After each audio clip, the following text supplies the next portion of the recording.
Hey, Doc Martinez here. Now I just did a video on my top 6 go-to ryes. Now I'm gonna do my top 6 ryes worth the hunt.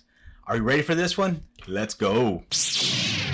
Now this first one on my list is actually probably the easiest of all of them to find, and it's gonna be Old Forester single barrel strength rye. These are, look at this, I drink a lot of it, always a good pour, always enjoy it, and it's one of the ryes that just kind of hits that palate and hits it nicely.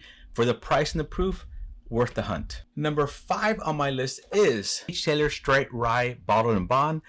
Little hard to find at times, but if you do get it, just like with all the other E.H. Taylors, I really do enjoy their pours.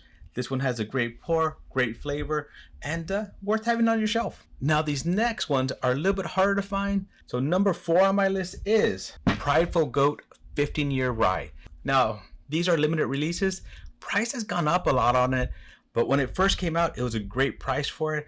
If you can find one at MSRP, I recommend grabbing one. There's always a lot of flavors to this, always a lot of punch, and it's just a good overall rye. Number 3. Now, this is one I finally got this last year, Redwood Empire Haystack Rye. Now, I got this and I didn't realize there was a rye and a bourbon. Luckily, I managed to get both of them, but this is a good pour. I really do enjoy it. And this one's 114 proof, which gives you a lot of flavor.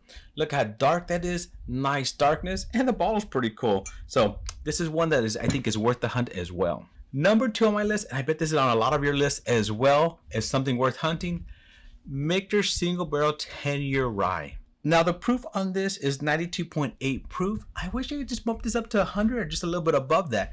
But even at that proof, there is a lot of flavor. A lot of times with a lower proof like that, the flavor kind of goes away. This hits that palate and stays there for a good amount of time. It's a good pour, nice on the palate, worth the hunt. Now before I show my number 1, I'm going to do an honorable mention.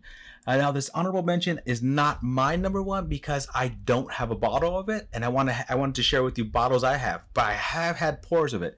Thomas Handy Rye. Ooh, that is a good pour. And I know a lot of my buddies out there that do have a bottle of it, do have it ranked high on their list, and possibly one of their number 1 rye picks of last year as well. So my number 1 bottle is Jack Daniel's Twice Barreled Rye. This was a bottle I managed to grab last year, and you can see I've had a good amount of pours from it. It's also coming in at 100 proof, which is a lower proof, but man, just like I was talking about with the Michter's, even with this low proof, it actually has a lot of flavor, a lot of goodness. It sticks to the palate, and just is a good pour. I've had this pour in the middle of actually in one of my lives, even though I've had all these other heavy pours, it still stands out, it still sticks up to it, and it's a bottle that I think is worth the hunt, especially at MSRP. So this is my number 1 bottle worth hunting, and I think it is worth the hunt. What do you think about that list? Is there anything I missed? Is there anything you would add to that list? If so, let me know in the comments below. Till our next journey, my friends, cheers.